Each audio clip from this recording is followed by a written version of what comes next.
Okay, the next little section, starting at measure 28 of your tablature, I'm calling G minor pentatonic 4-note pockets.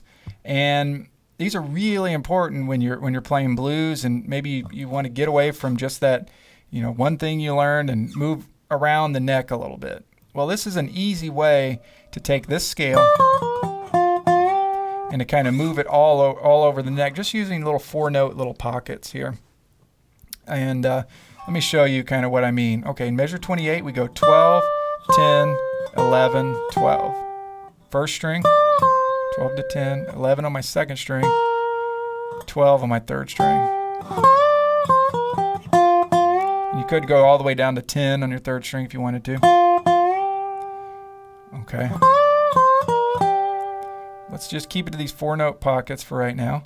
Okay, now starting on your 10th fret, and I like to kind of slide in, maybe even do a little muted rake or muted roll. So 10, 8, 8, 6.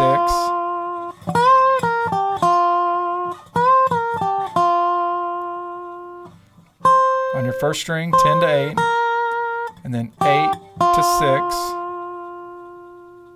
Okay, and there's another 4-note pocket, so we put that together.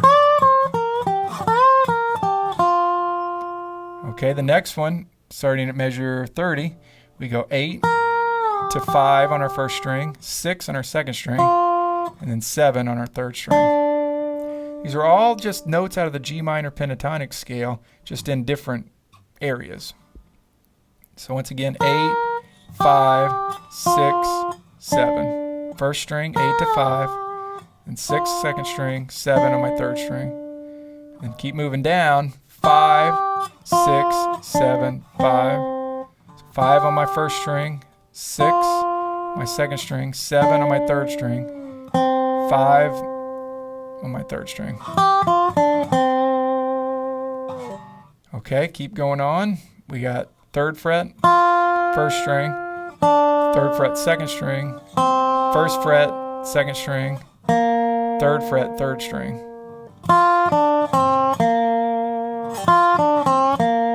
And then the last one, open, 1st string, 1st fret, 2nd string, 3rd fret, 3rd string, and then open. I can already hear the question. How do you use all this stuff? How do you use it?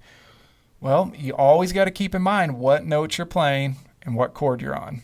How does that note work over that chord? For example, if we take maybe the 3rd little pattern, 8, 5, 6, 7, where that 8 is a B flat. Well, B flat loves to be slid into. In the key of G, it's that 3rd of the chord, and it loves to be bent and slid into. So you could slide into the B flats, and then always know where your root notes are of each one of these shapes.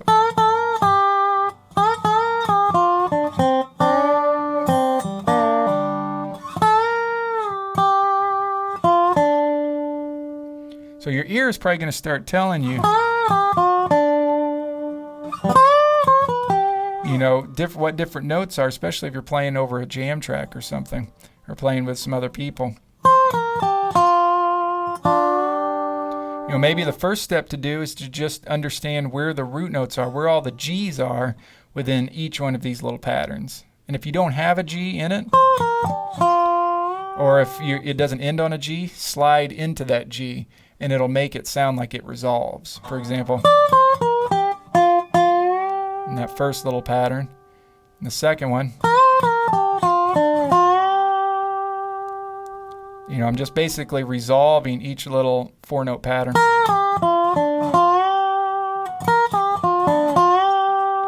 Sliding into my nearest G note. And I'm going to leave that up to you to figure out where those G notes are. I've showed you, where all your notes are and simple ways to figure them out. So use that to kind of understand. And that's the trick to playing backup or to playing any of this. Know what chord you're on. Know what notes work out of that chord.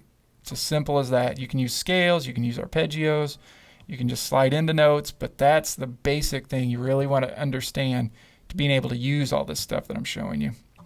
Okay, let's go ahead and move on. Okay, the next section is just minor pentatonic scales in closed position, or in open position first and then in closed position.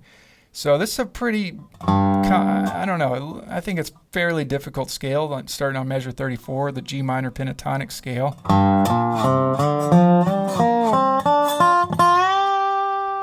But it's cool, you know, once you start breaking it down to where you're not just playing the scale and you're working within that scale and sliding into certain notes, pulling off certain notes, and that's all experimentation on your part. Try to be musical with it. But here's the information. Okay. Open to 3rd fret, 1st fret to 3rd fret on my 5th string, 3rd fret to 5th fret on my 4th string, 3rd fret 3rd string, 1st fret 2nd string, 3rd fret 2nd string, 3rd fret 1st string, 5th fret 1st string.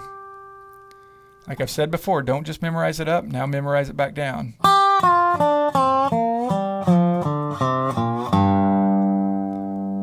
Okay, but the basic notes are G, B flat, or 0 to 3. Then go to your 5th string, 1 to 3.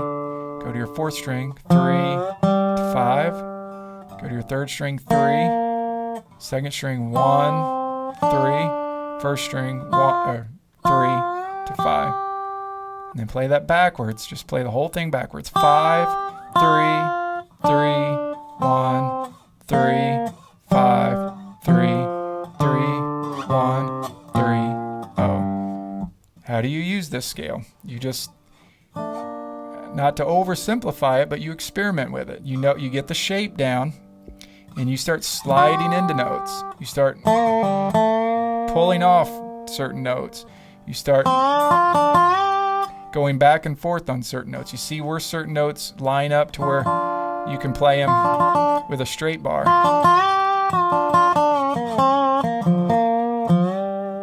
You learn where your root notes are, where all your G notes are within the scales. You start sliding up to there. You learn where your B flat notes are, right? B flat likes to be slid into. You learn where your F natural notes are. That's the flat 7. That sounds super bluesy too.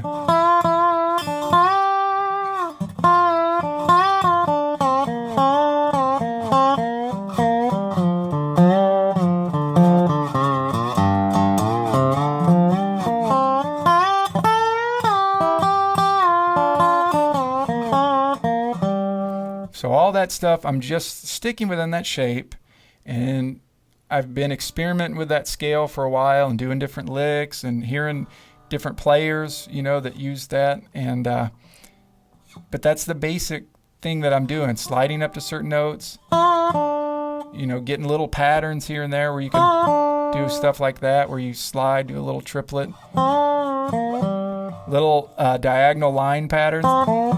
Like right there, 1, 3, 5, 2nd string, 3rd string, 4th string. All these things will help you to be able to do something with these scales as opposed to just playing just the scale. You know, I'll never do that when I'm wanting to make any music.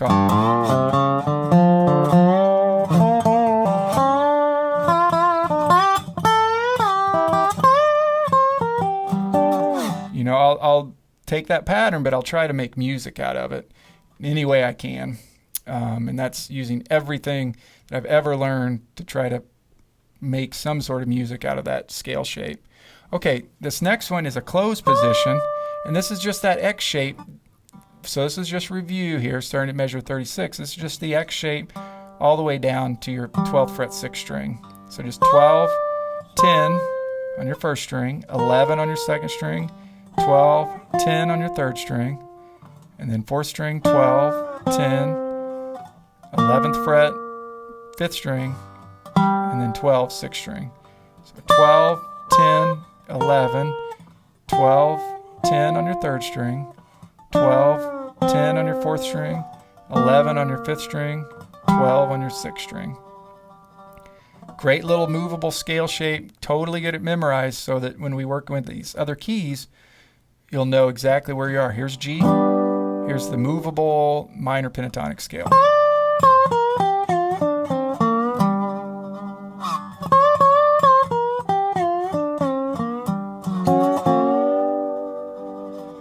Okay, let's go ahead and move on.